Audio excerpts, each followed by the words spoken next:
পবিত্র কোরআন তেলাওয়াতের যে গুরুত্ব, ইতিপূর্বে কিন্তু আমি এই বিষয়ে কোনোদিন খুতবাও রাখিনি এবং কোথাও আলোচনা করিনি। যখন আমি এই বিষয়ে স্টাডি করছিলাম, দেখছিলাম, আমি নিজেই আশ্চর্য হলাম যে পবিত্র কোরআন তেলাওয়াত করার যে এত গুরুত্ব, এত ফজিলত, আমি নিজেও অতটা কখনো ওইভাবে ভাবিনি। তাহলে বুঝতে পারছেন পবিত্র কোরআন তেলাওয়াত করার গুরুত্ব কতটা। আল্লাহ রাব্বুল আলামিন পবিত্র কোরআন কেউ তেলাওয়াত করছে আর কেউ শ্রবণ করছে।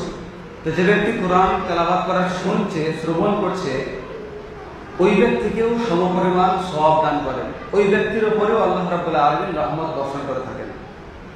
সুবহানাল্লাহ। চিন্তা করেন যে কোনো একজন ব্যক্তি কোরআন তেলাওয়াত করছে আর একজন ব্যক্তি তার তেলাওয়াত শ্রবণ করছে, এই শ্রবণকারী ব্যক্তির উপরে আল্লাহ রাব্বুল আলামিন রহমত বর্ষণ করে থাকেন। তাহলে আপনি ভাবেন যে কোরআন তেলাওয়াতের গুরুত্ব কতটা। কোরআনের গুরুত্ব কতটা, কোরআন তেলাওয়াতের গুরুত্ব কতটা যদি আমরা দেখি, তাহলে আমরা আরো দেখতে পাচ্ছি যে মুহাম্মদ সাল্লাল্লাহু আলাইহি ওয়াসাল্লাম তিনি হলেন শ্রেষ্ঠ রাসূল। তিনি যে শ্রেষ্ঠ রাসূল, এই তিনার শ্রেষ্ঠ রাসূল হওয়ার পিছনে অন্যতম কারণ হচ্ছে পবিত্র কোরআন।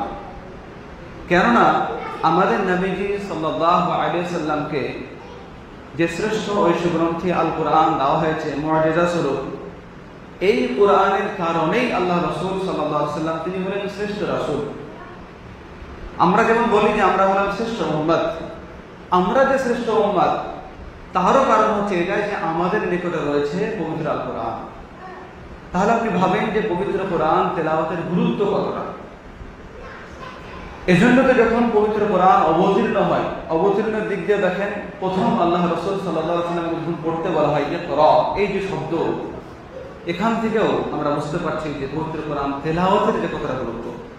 আল্লাহ রাব্বুল আলামিন সমস্ত কিছু ইবাদত বন্দেগীর সমস্ত কিছুর কথা ব্যতি রেখে প্রথমেই তিনি বলছেন ইকরা বিসমি রাব্বিকাল্লাযী খলাক, পড়ো তুমি তোমার প্রভুর নামে যিনি তোমাকে সৃষ্টি করেছেন। তো এই সমস্ত ঘটনা এবং এই সমস্ত নাজিল হওয়ার দিক থেকে, এই সমস্ত কিছু দিক থেকে বোঝা যাচ্ছে যে পবিত্র কোরআন তেলাওয়াতের গুরুত্ব কতটা।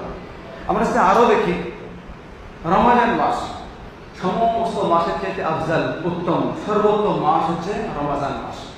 এই মাসও আফজাল বা সর্বোত্তম মাস হওয়ার পেছনে কারণই হলো পবিত্র কোরআন ওই মাসে অবতীর্ণ করা হয়েছে। আল্লাহ রাব্বুল আলামিন পবিত্র কোরআনে বলেছেন শাহরু রমাদানাল্লাযী উনজিলা ফীহিল কুরআন হুদাল লিন-নাস ওয়া বাইয়িনাতিন মিনাল হুদা ওয়াল ফুরকান, যে এই যে রমজান মাস, যেই মাসে আমি পবিত্র আল কোরআন অবতীর্ণ করেছি, মানুষের জন্য হেদায়েতের পথ প্রদর্শক, সত্য অসত্যের মাঝে পার্থক্যকারী রূপে। তাহলে বোঝা যাচ্ছে যে রমজান মাস শ্রেষ্ঠত্ব পেয়েছে কোরআনের কারণে। আমরা যদি আরো দেখি, পবিত্র কোরআন নাযিল হয়েছে লাইলাতুল কদরে। আল্লাহ বলেছেন ইন্না আনজালনাহু ফি লাইলাতুল কদর, যে আমি উহা নাযিল করেছি লাইলাতুল কদর রাত্রিতে। এই যে লাইলাতুল কদর হাজার মাসের অপেক্ষা উত্তম এই রাতের ইবাদত, এই শ্রেষ্ঠত্ব কোথা থেকে পেয়েছে? এই কোরআনের কারণে এই শ্রেষ্ঠত্ব পাওয়া গেছে। সুবহানাল্লাহ।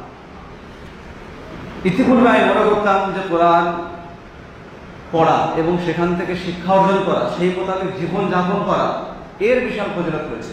এগুলো হয়তো আমাদের কাজে আসবে, সাধারণ কোরআন তেলাওয়াতের কারণে নেকি পেতে পারে, কিন্তু তার যে এত ফজিলত, বিপদ আপদ থেকে শুরু করে নিয়ে সমস্ত রকম সমস্যার সমাধান থেকে নিয়ে এই পবিত্র কোরআন তেলাওয়াতের মাধ্যম দিয়ে সমস্ত শেফা থেকে শুরু করে সমস্ত কিছু পাওয়া যায়। তাহলে বোঝা যাচ্ছে যে পবিত্র কোরআন তেলাওয়াতের গুরুত্ব কতটা।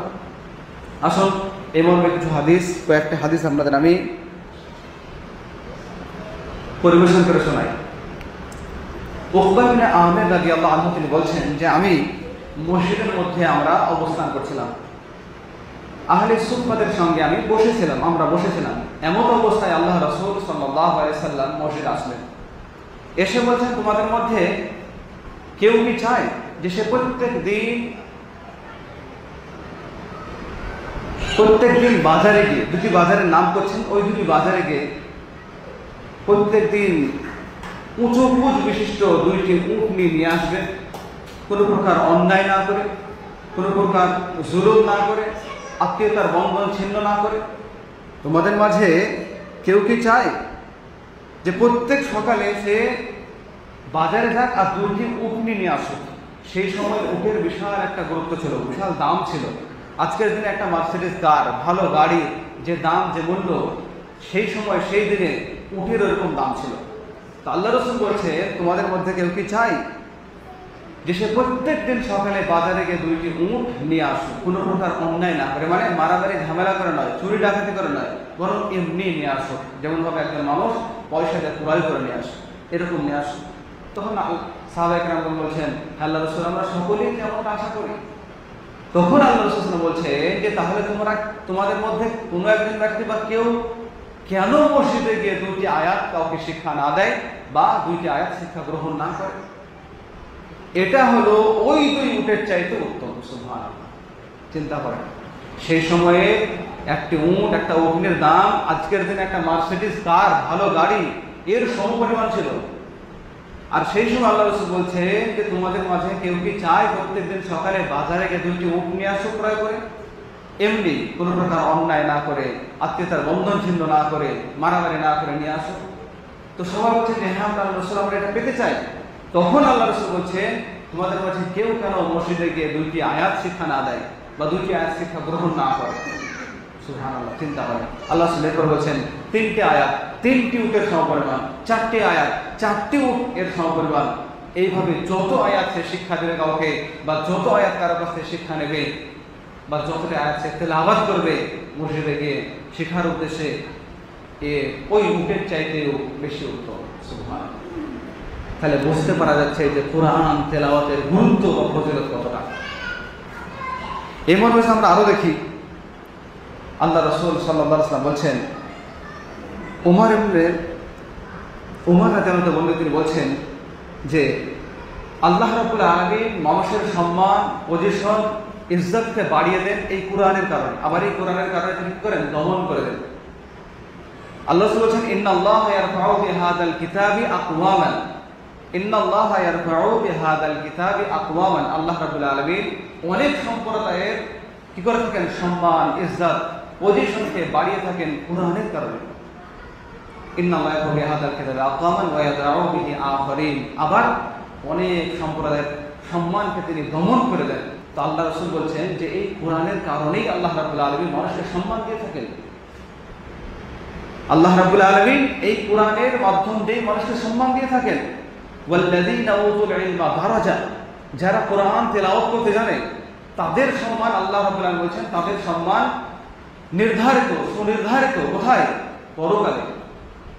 দুনিয়াতে তো সম্মান রয়েছে, যে ব্যক্তি কোরআন তেলাওয়াত করতে পারে, যাদের কোরআনের জ্ঞান রয়েছে, সাধারণ মানুষ তাদেরকে সম্মান দেয়, এ তো দুনিয়ার সম্মান। এরপর আল্লাহ বলছে ওয়াল্লাযীনা উতুল ইলমা দারাজা, তাদের জন্য সুবহান মর্যাদা নির্ধারিত রয়েছে। কোথায়? কিয়ামতের মাঠে, পরকালে। সুবহানাল্লাহ। তাহলে এই কোরআন তেলাওয়াতের গুরুত্ব কথা আমরা বুঝে গেলাম।